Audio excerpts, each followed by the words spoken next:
Okay, hello everyone. Welcome back. So, um, last time, we talked a bit more about um, like Riemann. Oh, sorry, we introduced Riemann normal coordinates. Um, and we also introduced the idea of a connection, right? Um, and then we extended this idea of a connection to a connection on an arbitrary vector bundle over the manifold. And not only that, we took a connection defined on some vector bundle of the manifold and we extended it to a connection on, any tensor bundle of that manifold. Um, and then we had two main properties that this tensor, that this extension should follow, and that's, it should um, commute with taking the trace or contraction, and it should obey some sort of product rule. And then we, defined what it means to be a Riemannian vector bundle. Um, and then we did a few computations regarding like affine connections on a manifold. Okay. Um, we also defined this map, nabla hat, excuse me, a given a connection, we define this nabla hat map. Um, for From now on, we're going to ignore this hat and we're going to call this nabla hat map, we're just going to call it nabla. Okay. But that with that out of the way, let's now, do a few more computations. Let's get a feel for what this connection looks like in terms of, some local frame that we choose to define on our tangent bundle. And for now, let's, restrict ourselves just to um, the tangent bundle because again, a lot of these computations are basically the same in any vector bundle you do. So we might as well just stick with the tangent bundle because that'll allow us to talk about more general objects such as torsion, um, that we don't have the luxury of in any other vector bundle. Okay, so let's start. So we have pi from Tm to m is a vector bundle, which is the tangent bundle. Let nabla be a connection, be a connection. In this case, we're not going to take nabla to be the Levi-Civita connection or the connection um, given by the Christoffel symbols defined by the metric tensor. Um, we'll see when once we define torsion, we'll see that there's a unique connection on the tangent bundle that satisfies two properties. One being that it's torsion free, and the second one is that the Riemannian metric is flat. But for now, let's just have an arbitrary connection. And connections exist again because we proved, well, it's in the exercises that you can the space of connections is sort of affine. Um, and you can take connections defined on charts and then pull them back and use partitions of unity to add them all together. Um, so okay, we're gonna let this be an arbitrary connection and let xi be a local frame.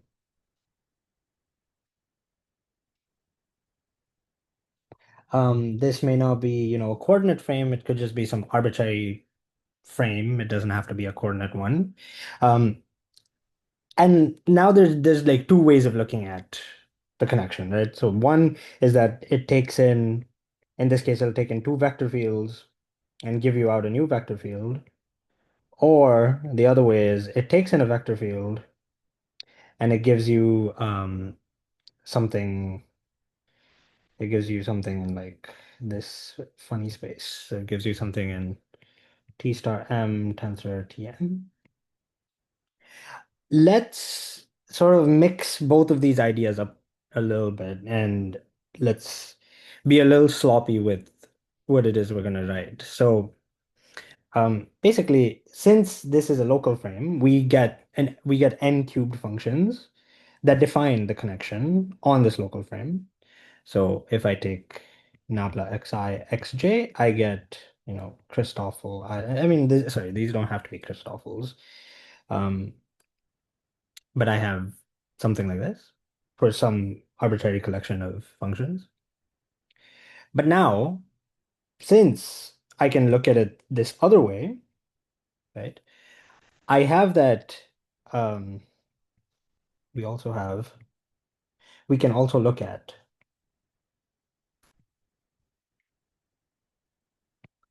you know, just this object itself, right? And since so it's a tensor product of, the dual with itself. And so it's actually a 1-1 tensor field, right? So is a 1-1 tensor field. Um, so we might as well take alpha I to be uh, let alpha I be the corresponding dual. That's dual frame. Excuse me. And then, so I mean, okay, that's wonderful. So let now Y be some, arbitrary vector field. Um, let Y be some arbitrary vector field. Then in coordinates, right, rather in this local frame, we have Y is equal to yi xi. So now let us compute um, the the components of nabla y. Okay. So recall this is a 1-1 tensor field, so we get components um, nabla y ij alpha j tensor xi. And so to extract out the corresponding components, we have to feed it in. We have to feed um, a specific choice of um, basis vectors. Right? So note that this, so the ijth component of this guy, um, okay. What I'm gonna do is I'm gonna write this like this, because I mean it doesn't really matter too much. Um, but now this is nothing but nabla y evaluated at xi alpha j. Sorry, evaluated at alpha I x j. And now, as we know, this is just we have to do this computation, and this is okay. We can just write this out very quickly. This is xj y k x k alpha I. And now this is just a contraction, and since it's a contraction, we can evaluate this object on this, but we can at the same time expand out what this is. So we use the product, or sorry, the Leibniz rule for this, and we get xj yk xk plus yk nabla xj xk, and this is equal to alpha I xj yk xk plus alpha I yk um, lambda kjl xl. Now, since this is linear, or it's like, a one form, this can be pulled out. And now we look at alpha, and because alpha and x are duals, we get a delta ik term from here. And similarly, we get a delta il term from here. So we get xj yk delta ik plus yk lambda kj um, delta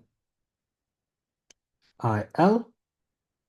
And what we're left with is this should be this plus yk lambda ijk. And this is, sort of what we would expect from this sort of computation. And this is this feels like similar to what we did last time when we tried to, find the components of the connection applied to dual vectors. But but we can actually do further than this, right? Because remember, the connection now extends to a connection on uh like all the tensor bundles. So why stop here? Let's compute the components of, the other um connection components. So we have that it takes in a section of the KL tensor bundle. And remember, the KL tensor bundle take is you can think of it as the bundle whose fibers are given by linear function or like tensors that take in K vectors and L dual vectors, right? And then we applied, some procedure. We defined some co-cycle with some representation of the general linear group to get the KL tensor bundle.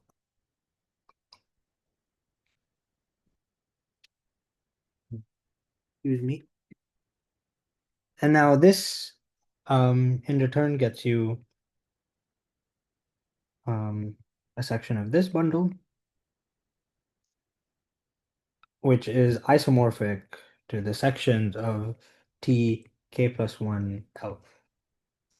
Because this also takes in a vector, so we can just add it in. This means that if omega is a section of the cotangent bundle, in other words, if it's a one form, so let me just write it that way, um, then this connection gives you a two form. Well, it doesn't actually have to be a two form. That's the main thing, right? This will just be a section of like 2, 0. Yeah. I will leave it up to you to see if this actually defines a two form. Um, I haven't done that, but I'll compute it and I'll compute it for next time. So let me write this down. Is so exercise is nabla omega a two form? So remember that just means that this actually has to be a symmetric, like anti-symmetric tensor. Okay. So let's compute the components. So note that in our local frame that omega equals omega I alpha I. Um, and one thing to recall is, which we computed last time, is that uh, this thing, right, xi alpha j is nothing but negative ij. Oh, sorry, j goes up, I goes down, k alpha k. And now we can use this to compute the components. So if I have so the ij component is nothing but omega applied to xi xj, which is nothing but omega. So this should be j applied to xi, which gives you, I think, sorry, I think with our definition, it's actually the other way. it'll be nabla xi omega xj. I think I made the same mistake up here.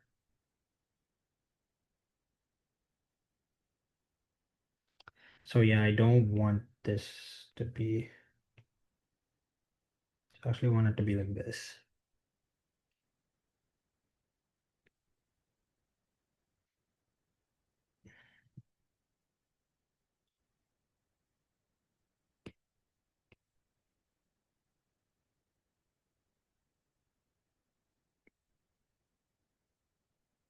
Sorry about that.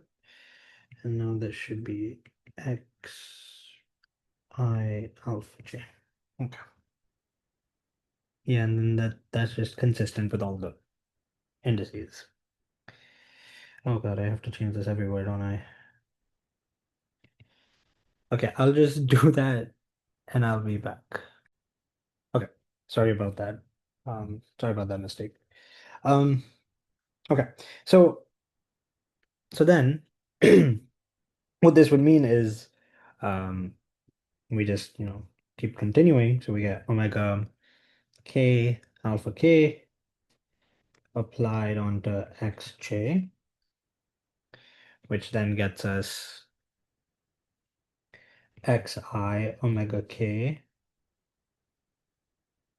excuse me, times alpha k plus um omega k I k x k j, which then, so now okay, we are applying this form, this one form onto xk, so xj. So then we look at and because since these are duals, we look at k and j, and so we get a delta ik, delta kj term, and then we use the formula we derived before to plug in this for this. And so what that leaves us with is xi omega k delta kj plus omega k.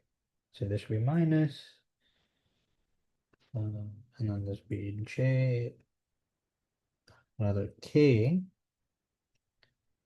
I l alpha l xj. So xi omega j minus omega k I j. And again, this is something, we would expect.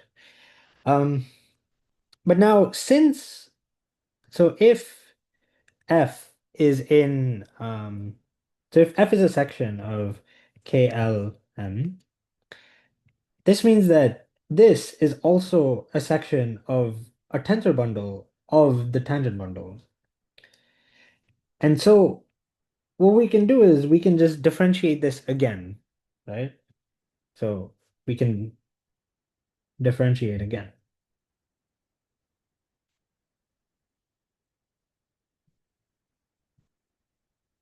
right?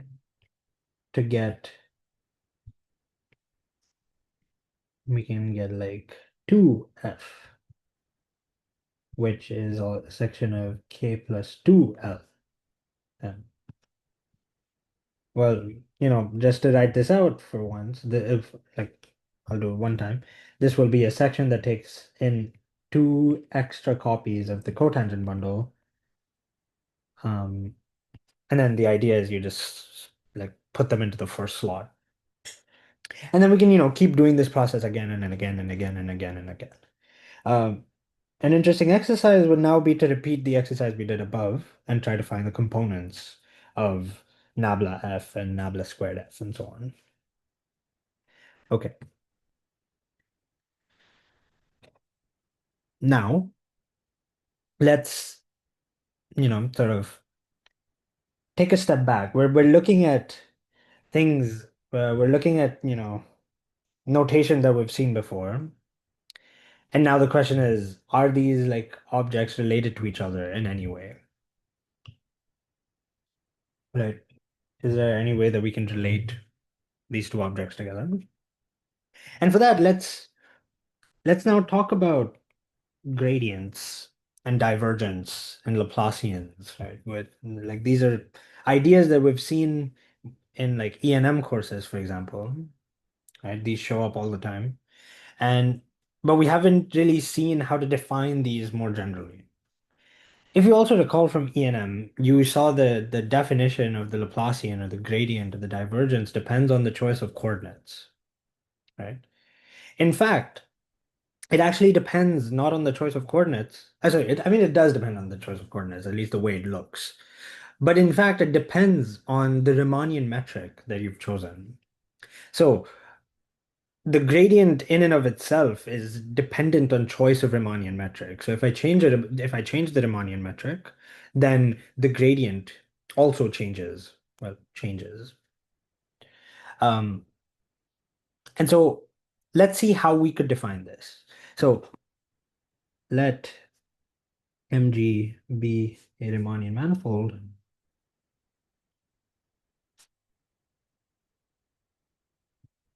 Um, then the hat that takes in a vector and gives you a covector is a bundle isomorphism.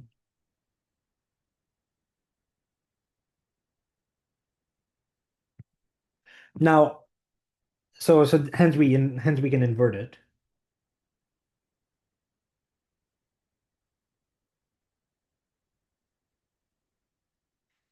right? That goes the other way. Now, what are some obvious choices for differential one forms that we could choose, or rather, covectors that we could choose?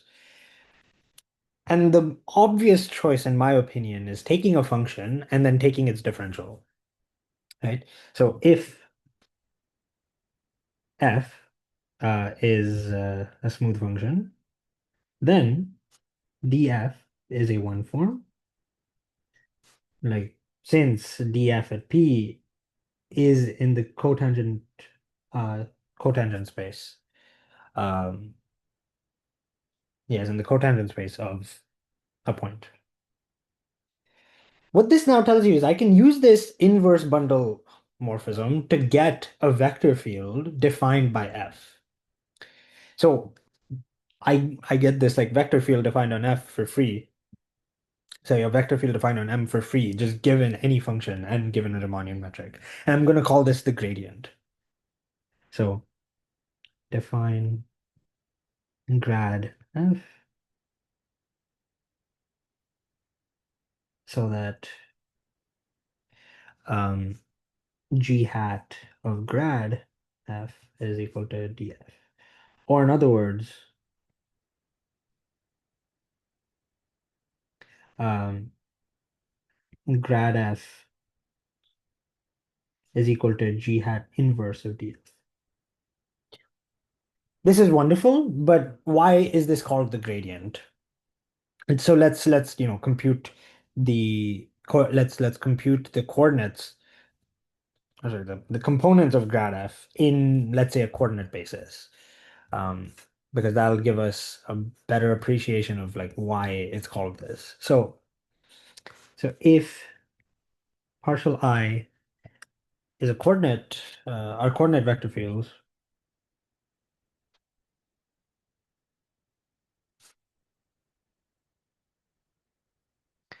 um, then Gij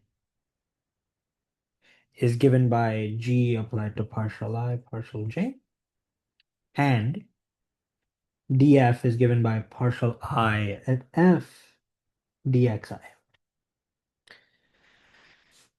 Note that g hat takes in partial I and gives you gij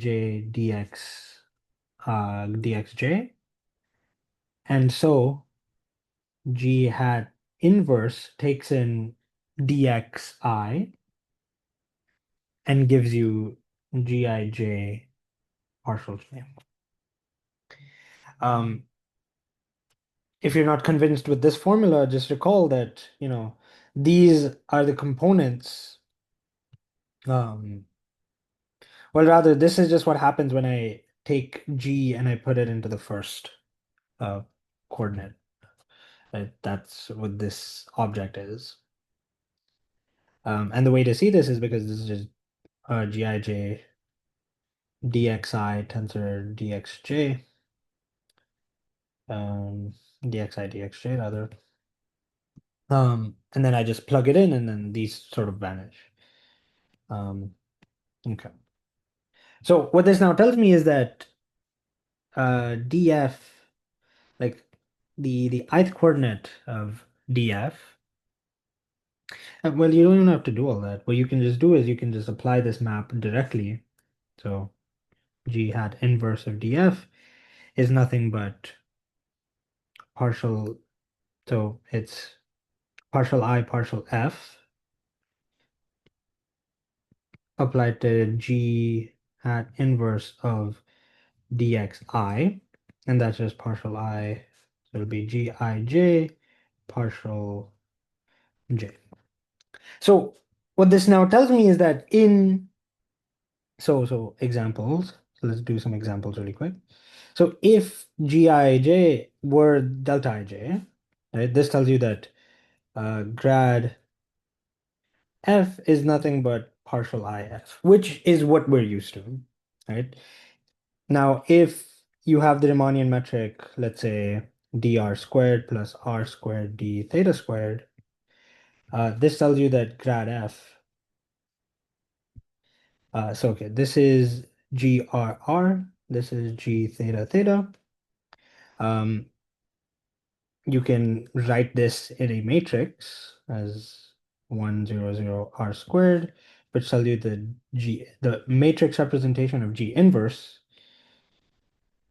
You can compute that rather quickly as 1, 0, 0, 1 over r squared. Um, and so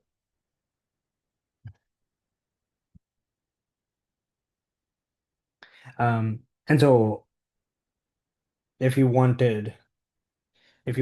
just write this out. So you get partial r f g r r partial r plus.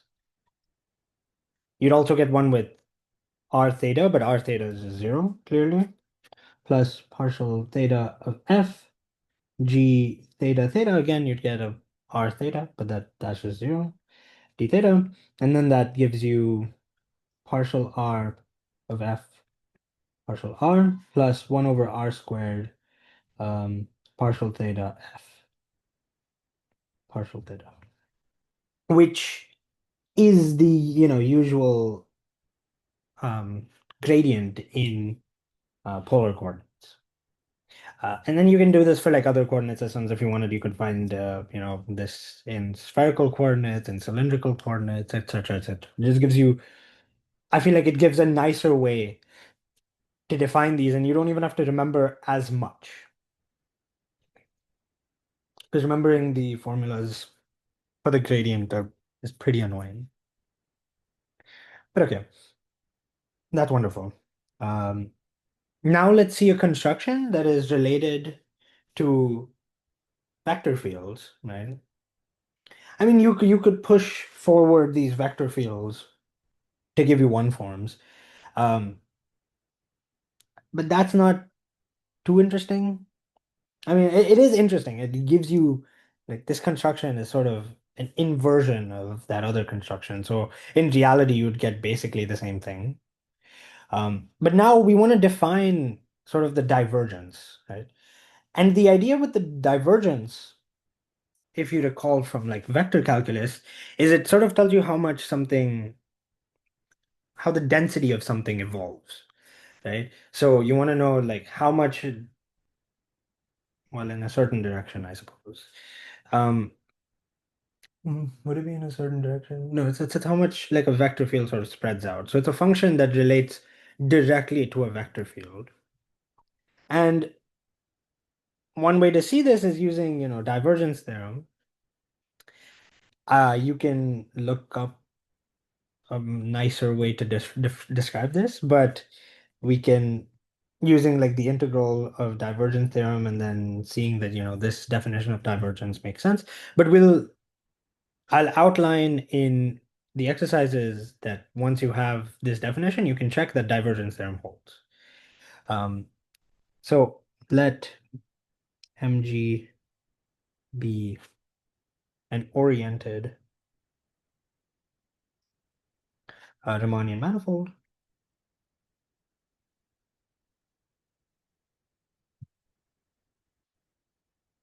This actually reminds me,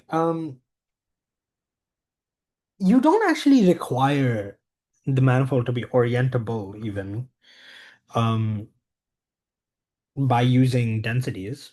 I know I initially said that I don't want to work with densities, but then after talking to people and just learning more myself, it seems like densities should be given a little more respect. And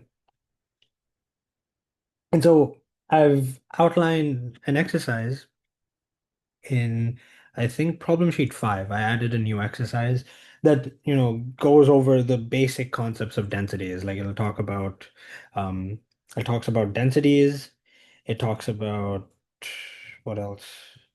It talks about integration over densities. And so the construction that we're doing now, I'll leave it for oriented Riemannian manifolds, and then in an exercise, I'll make it over non-orientable Riemannian manifolds. And basically, everything you do is you take the volume form we're going to define, and you take the density version of that volume form, um, and then all the constructions sort of follow as before.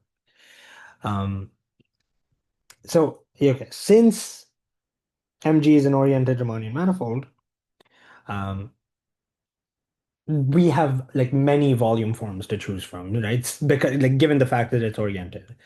But there's actually a canonical choice of volume form on Riemannian manifolds because we have an extra structure, right? We can describe things of length one. And so given an orthonormal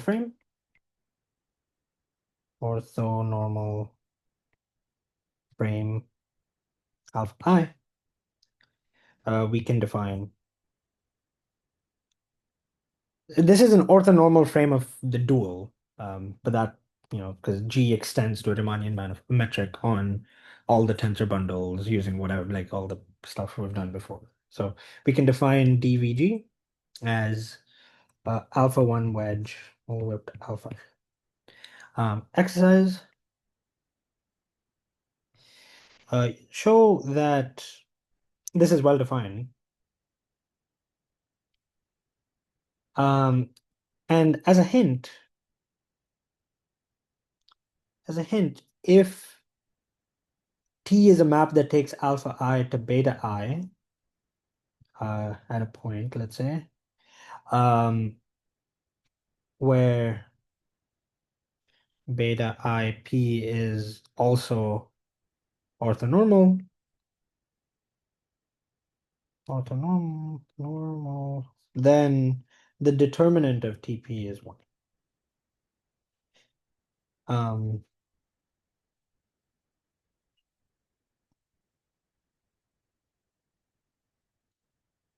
that is not even true. It's like plus minus 1. So, yeah, it's like plus minus 1. Um, so I guess another condition I have to put here that I forgot is it has to be an oriented orthonormal frame. So it gives you the correct orientation, I suppose. Um, and yeah, then if beta and alpha are in the same orientation, then the determinant is okay. So in in a coordinate frame, in a coordinate frame, one can check that the volume form is actually given by the square root of the determinant, dx1 wedge dxn. Man, this is also an exercise.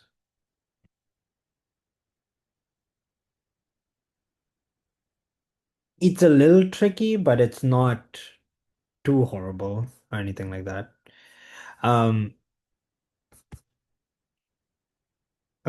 So why is this cool? Because now, note, if X is a vector field on M, then its interior product with DVG, right, is an n minus one form on M. And so what I can do is I can take the differential of this and get an n form. But now this n form must be a multiple. Um, it must be a multiple of DVG. And the thing out front is what I'm going to call the divergence.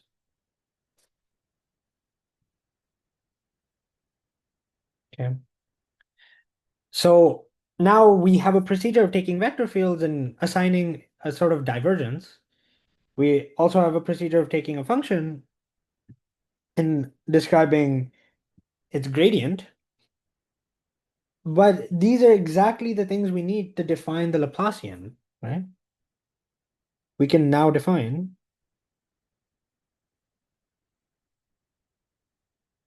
we can now define the Laplacian of f as the divergence of the gradient of f. Okay, and then this is, I mean, this is the usual formula we know and love. Okay, we can go further. We can define a sort of Laplacian operator on all differential forms, um, using an inner product on the space of differential forms, and then defining a so-called Hodge operator. Um, we will talk about that in a couple meetings from now because I actually want to talk about um, the Einstein field equations next time. Um, so I'll postpone the definition of the hot star um, until that. So we can define. I'll just mention that though. We can define this omega for differential forms for omega k by defining the Hodge star operator. Okay. But now, okay, that's fine and dandy. Let's move on a little bit. Um, let's now compute coordinate. Um, let's find the coordinates of the gradient and then also the Laplacian. So if x equals xi partial I in a coordinate frame, then the interior product with dvg is nothing but minus 1 to the I minus 1 sorry, square root g xi dx 1 wedge dxi, and where we remove the ith component, and this is equal to um, actually it's just that. Then the exterior derivative of this is nothing but minus 1 to the I minus 1 partial j of square root g xi dxj wedge dx1 and so on.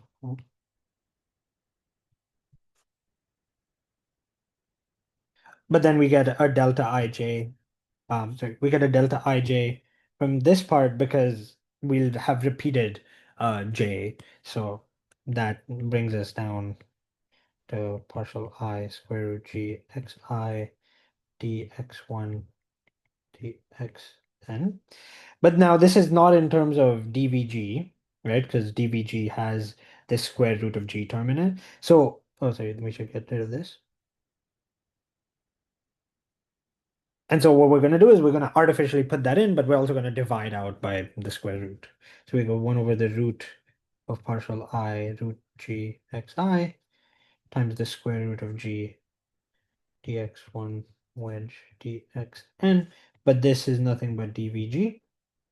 So hence, the divergence of x is given by 1 over root g xi root g xi. Moreover, the Laplacian of f, because remember that we just have to replace the xi's with the gradient, and we get 1 over root g partial I of root g partial j f g I j. Okay. Let me just type this slightly nicer. So you get g I j partial j g, sorry, partial j f. So again, let's just do some examples.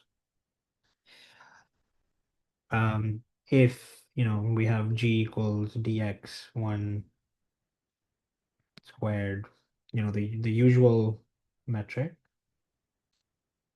then the divergence of x is nothing but partial I xi, which is exactly the formula we know from like vector calculus.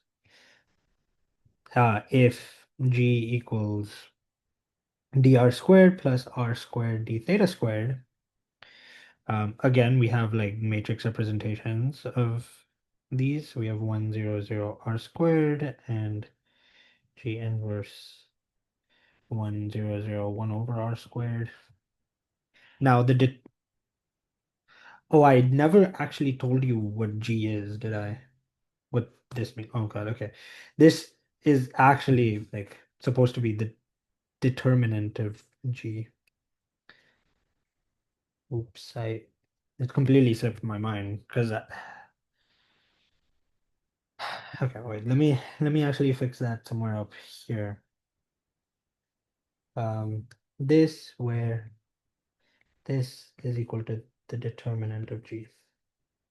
Okay. With that out of the way, like okay, we don't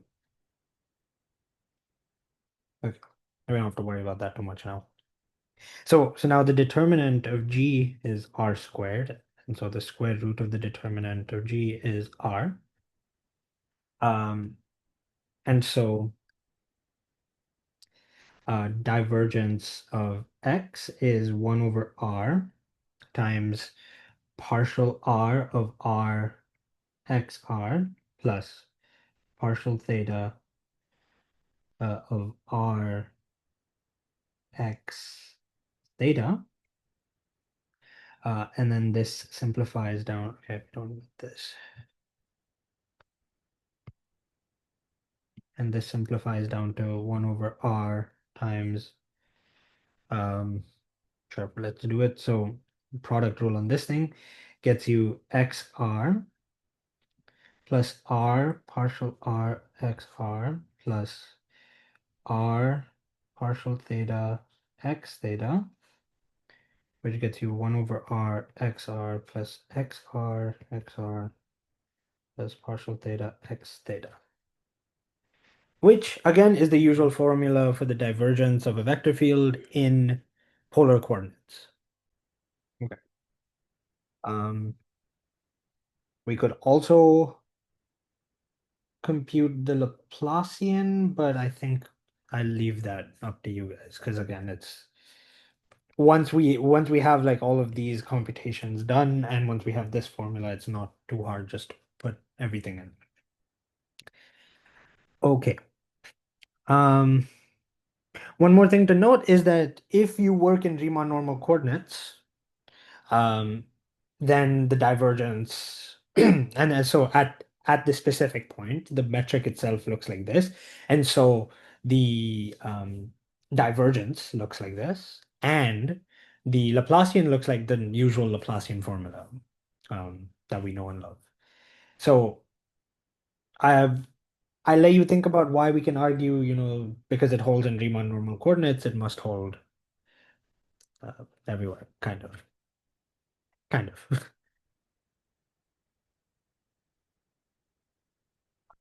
Well, the actual thing is that the kind of is that you have to involve the connection symbols in some way. Okay. This is all fine and dandy. So now let's talk about certain properties of the connection. Initially, let's take um, actually I'll define torsion. I don't know. I haven't really found a way yet to motivate torsion too much. So I think I'll ignore that for a little bit. Maybe I'll add it in a problem sheet. I think that would be fine. Um, but now let pi e be a vector bundle, um, and let the nabla be a connection. We can ask ourselves like how much does differentiating in one direction and then in the other, how much does that commute, right? Um, it would commute if I differentiated a section in the direction y and then x and subtracted off x and then y.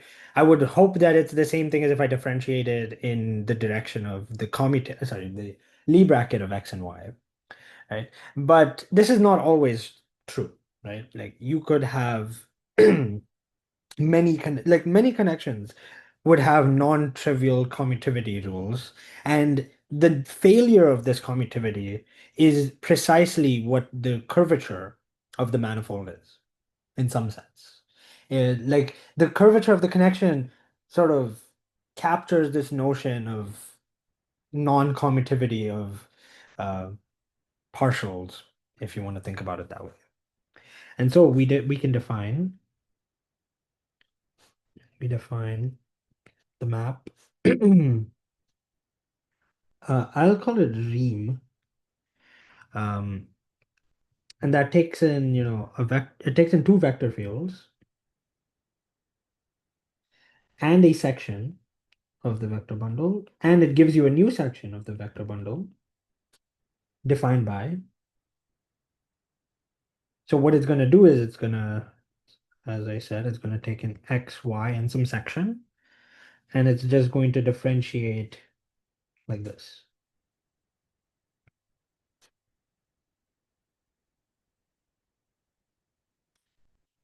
Okay. And now this is a section of the vector bundle. Um, One thing to note is that this is actually now multilinear. So exercise, show that this is multilinear.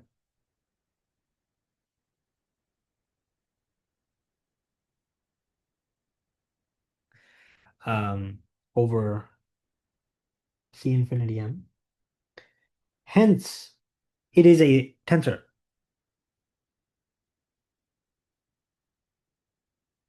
It is a tensor in our usual sense, in the sense we've defined. Um, so that's very exciting. Actually, I know I said I would delay the definition of um, torsion, but I can't help myself aside. Um, if Actually, torsion is easier to motivate actually, because you can ask yourself, if I differentiate y in the direction x and then x in the direction y, is that the same thing as the commutator? Right? Because that's sort of what we would hope from the connection, right? So if E equal Tm, we can ask a stronger question, and that's is uh is y minus yx equal to the commutator of x and y? Um, and the answer in general is no. Um, The failure of this is called the torsion.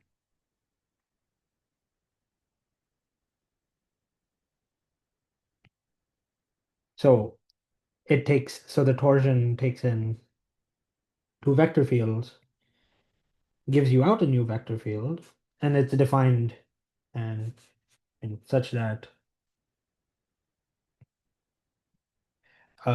t of x, y is nothing but connection on this minus y x minus the commutator of x and y. Now we couldn't do this in the case of an arbitrary vector bundle because this object is a section of E, and hence it doesn't really make sense to subtract off um, the Lie bracket. Um, so there's a very important theorem, right, which says that if MG is a Riemannian manifold,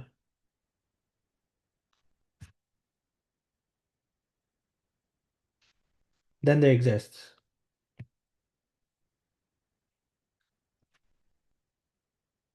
a unique connection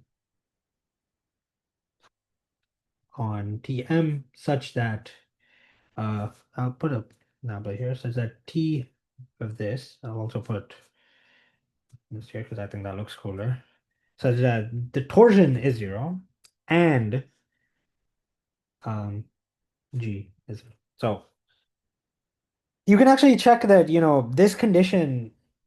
um, this condition is very powerful.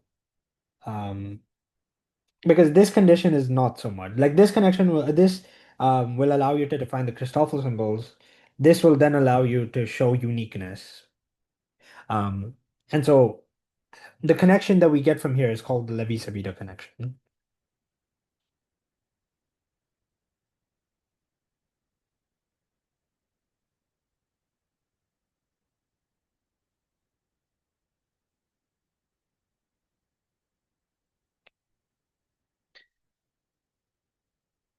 Now, as usual, let's compute things in coordinates, just to, get a nicer handle on these things. So let's go back to our um, general case, pi em vector bundle with the connection this let Si be a local frame and alpha I be um let alpha I be the dual. Let Xi be a local frame for Tm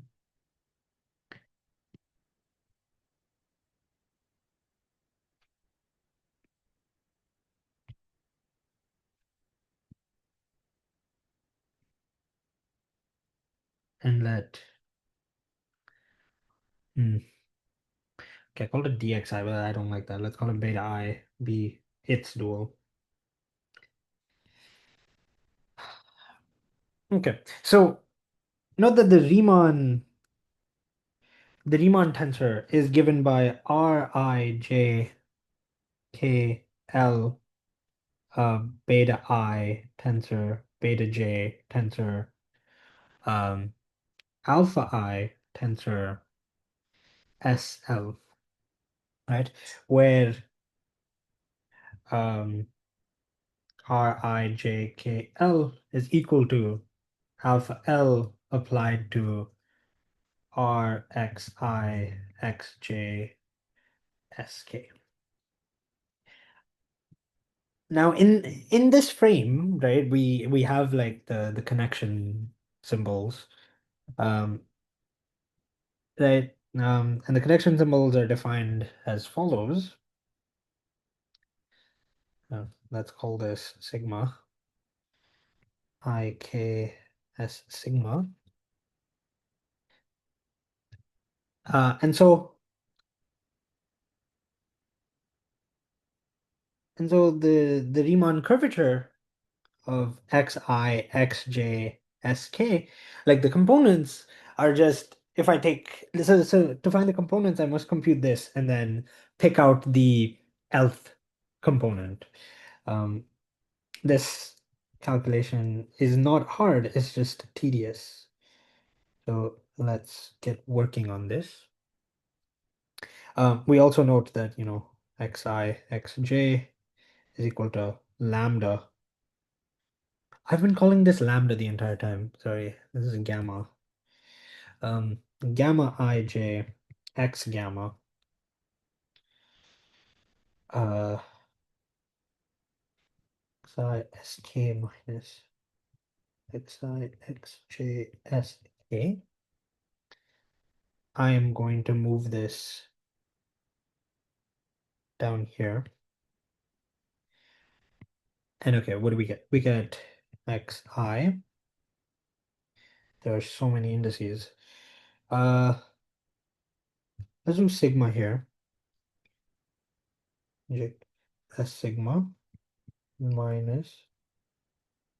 It's okay if we repeat indices and like other stuff. That's not really too important because these are different summations. So um, ij x gamma sk equals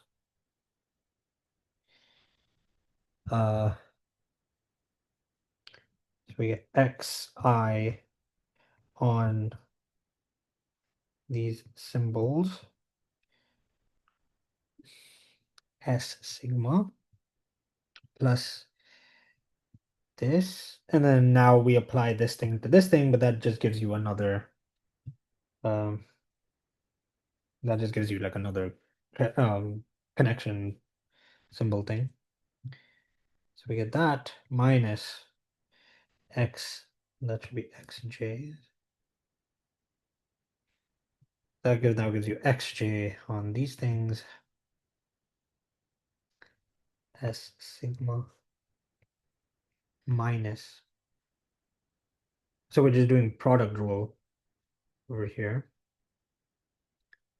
J sigma s gamma minus lambda gamma ij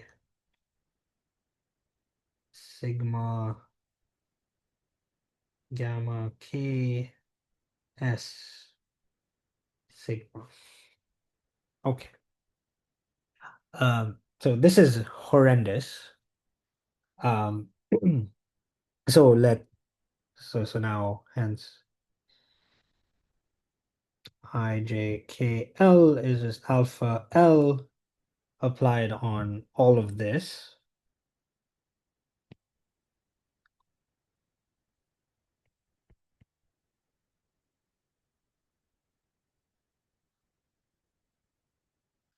Right? And now basically that has the effect of looking at this component and sorry, this component, yeah, this component and this component, and then giving you a delta. But then that has the significance of just replacing that corresponding component with an L. So you're left with xi lambda li, sorry, gamma lij plus, sorry, minus xj la gamma lik plus, we have to be a little careful here because this is like this. Ik L J sigma. Okay. Oh yeah, and then we're left with minus lambda gamma ij L gamma k. Okay. Now the good thing is in a coordinate frame, the vectors commute, and so this is a zero. This doesn't exist. So this term is gone. So in a coordinate frame,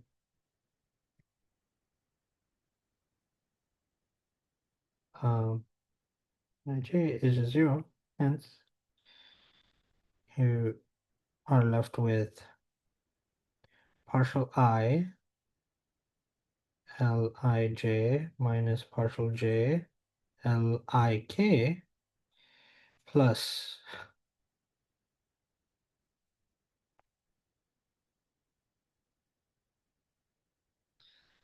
Okay. But now this is horrendous. Like this is just not good. I mean, it's a bad looking formula. It is annoying to compute. Um, and so I've assigned questions or I've written out questions um, where you compute this symbolically using like SciPy, for example. Because I mean, it's good to know how to at least compute them. If you ever find yourself in a situation where you're like, how do I compute? Like I have this metric, I need to know its Christoffel symbols. No one else has ever worked on it. How do I find it? You can just put it in there. Okay. If we come back to the Levi-Civita connection, um, we can raise and lower indices on this tensor as we want, right? Like we can lower we can lower components, we can raise components. This now allows us to define something called the Ricci tensor. So on TM with the affine connection, sorry, with the Levi-Civita connection,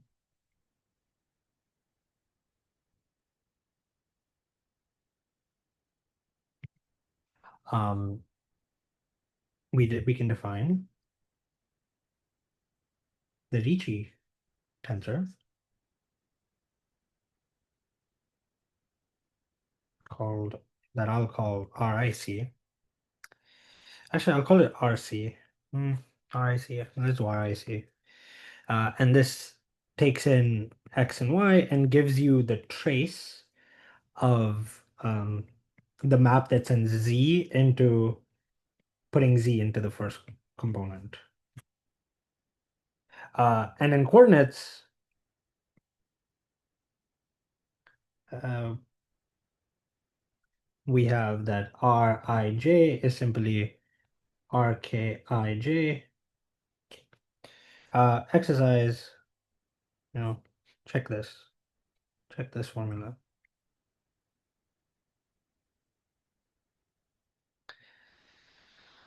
Okay, why stop here? Let's contract the last two remaining indices and get, a scalar function defined on M. So we can define the curvature, we can define the scalar curvature as R equals Rii, okay, where we raise one of the indices and then we sum.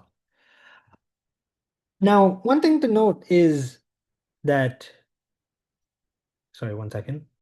Okay, sorry about that. Yeah, you can check now that this scalar curvature is the same, like it'll give you the same curvature as the curvature we defined when we talked about surfaces and planes. So that's quite interesting. Okay. Um, with this, let's just let's just give some more definitions because these will be important in the next meeting. So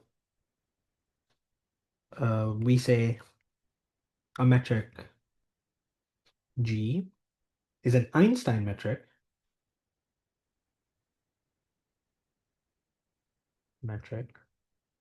if the Ricci curvature is a scalar multiple of G. Okay. We'll see why this is the case next meeting, like why this is called an Einstein metric. And an important note is Hilbert realized that the Einstein field equations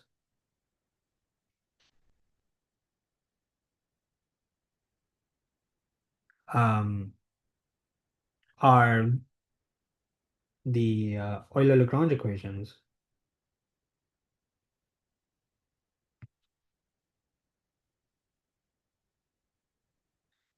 um, equations corresponding to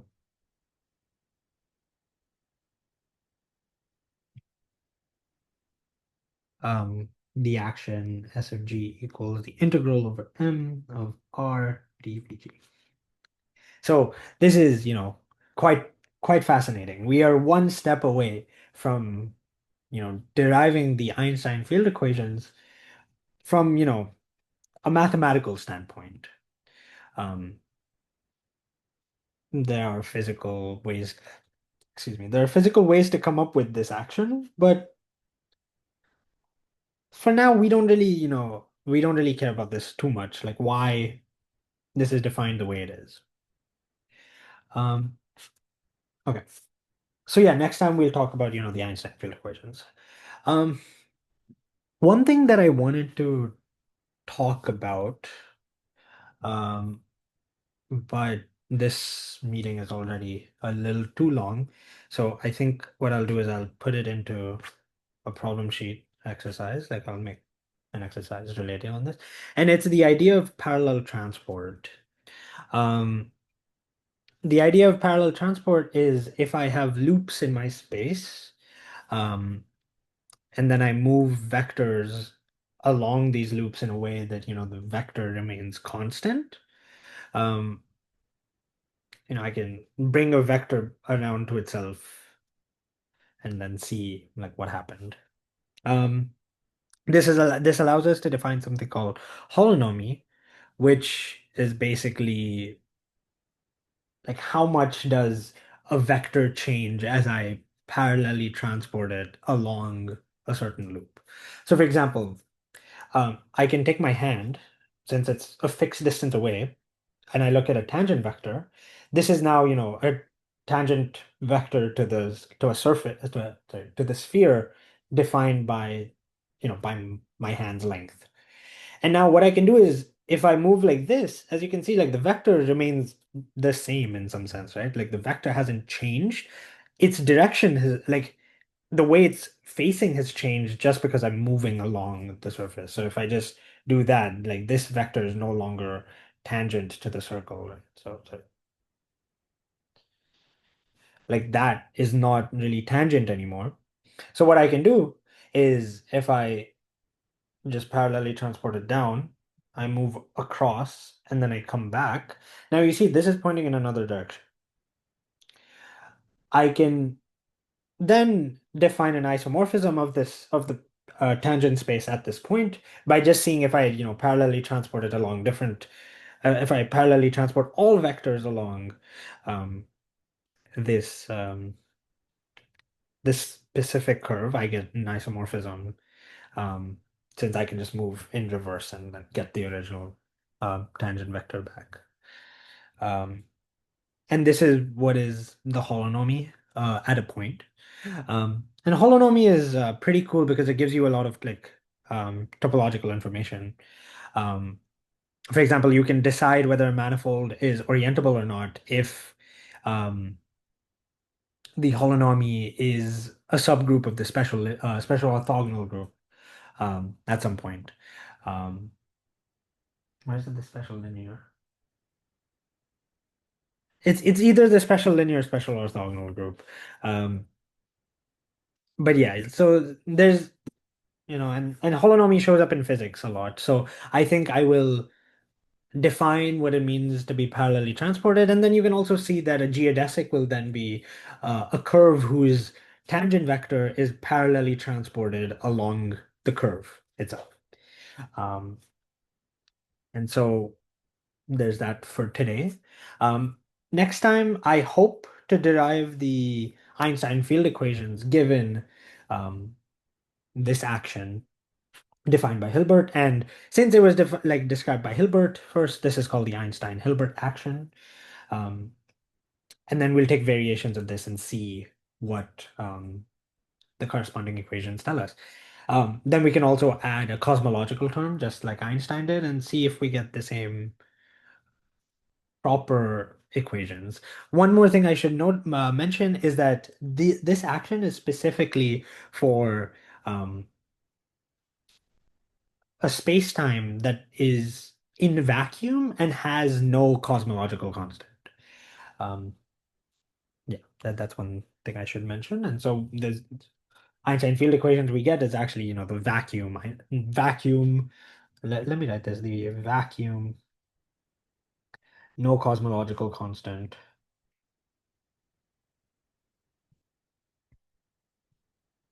Einstein field equations. Okay, and yeah, I hope to see you all next time, when we, take variations of this action and see what we get. Okay, thank you.